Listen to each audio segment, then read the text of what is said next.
Hello everyone and welcome back to another e-lecture on semantics. Our topic for today is theories of concepts. If you recall from our previous lecture, we discussed the semiotic triangle.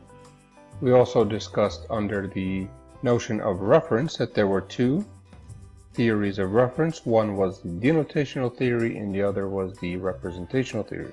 The representational theory suggests that the word or a linguistic expression means a sense or a concept, a mental representation that we have in our minds. Our task for today is to identify or understand in greater detail what this concept is. Now, there are several theories that talk about what the concept is, what it contains. That will be our topic for today. Stay tuned. So when it comes to identifying what a concept is, there are four major theories. The first is the image theory. The second we will discuss is called the classical theory. The third we will discuss is called the causal theory. And the fourth one we will discuss is called the prototype theory. Let's begin with the first one, the image theory. Now, the image theory is quite simple in its tenets.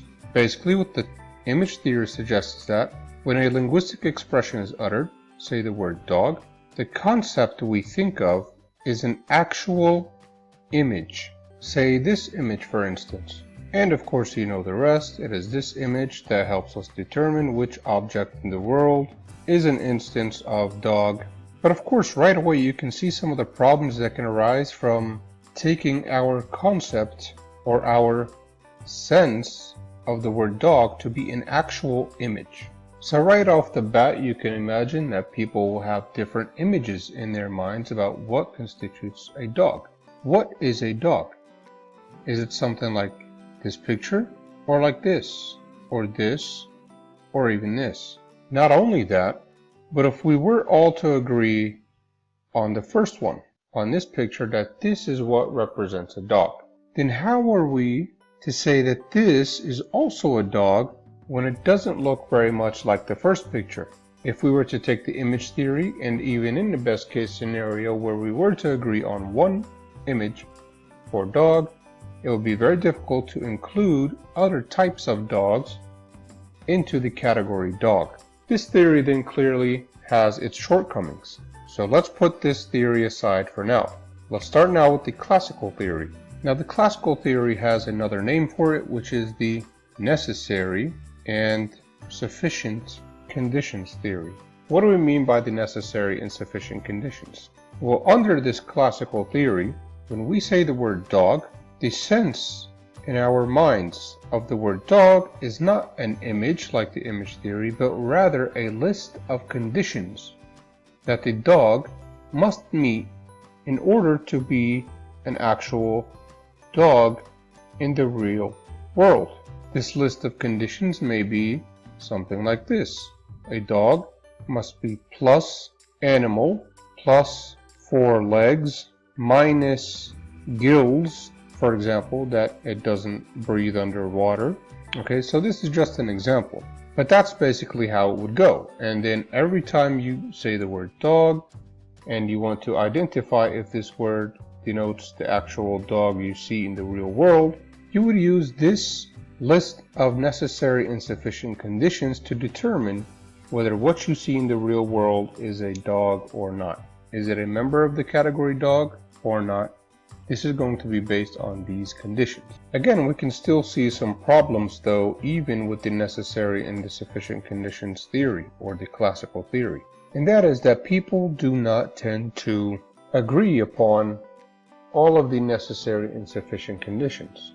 The second problem is that how much of these necessary and sufficient conditions must we agree upon in order to understand each other? These things are not clear. Take, for example, the word gold. What can gold denote in the real world? Well, we're going to have the meaning of gold or the denotation of gold be mediated by our concept. But here's the thing. This concept is going to be different for each and every speaker. So for an ordinary person, gold might be plus metal, plus expensive, plus yellowish, and plus shiny. Now, I'm sure a lot of things in the world fit this description. How come we still are able to understand what gold is? Not only that, but a person mining for gold or a chemist might have a different idea of what gold is. So scientists might think of gold's density or the number of atoms, or if it could be bent and shaped or not. They surely won't be taking our simple definition of something of a gold color and shining. So really the main problem with the classical theory is that there's no room for fuzziness. What do we mean by fuzziness? We mean that sometimes it's not very clear or a clear-cut distinction between either you are part of this category or not. Sometimes things are in a gray area and we are still able to understand them. This theory looks at things in a more like a 0 or 1 relationship. You're either an instance of something or you're not. For example, let's think up the category bird. Now the category bird under the necessary and sufficient conditions could be plus animal plus fly, that it can fly, plus feathers, right? So these are the basic things we think of when we think of bird. Now think of a canary. Is a canary a good example of bird? Is it a bird under this definition? Well, yes, it's an animal. Check. It can fly. It has feathers. But what about a chicken? Well, a chicken's an animal. It has feathers, but it doesn't fly. Under the necessary and sufficient conditions theory or the classical theory, chicken is not a bird. What about penguin? A penguin's an animal, but it doesn't have feathers, but they do not fly. Actually, penguins swim. They're actually very good swimmers. So, again, under this theory, penguins are not birds. So you can see there that fuzziness or accepting fuzzy members is a real problem for the classical theory. Let's move on to the next one. So now we can throw the classical theory out the window as well. Stay tuned for our next lecture in which we're going to discuss the causal theory and the prototype theory. See you there.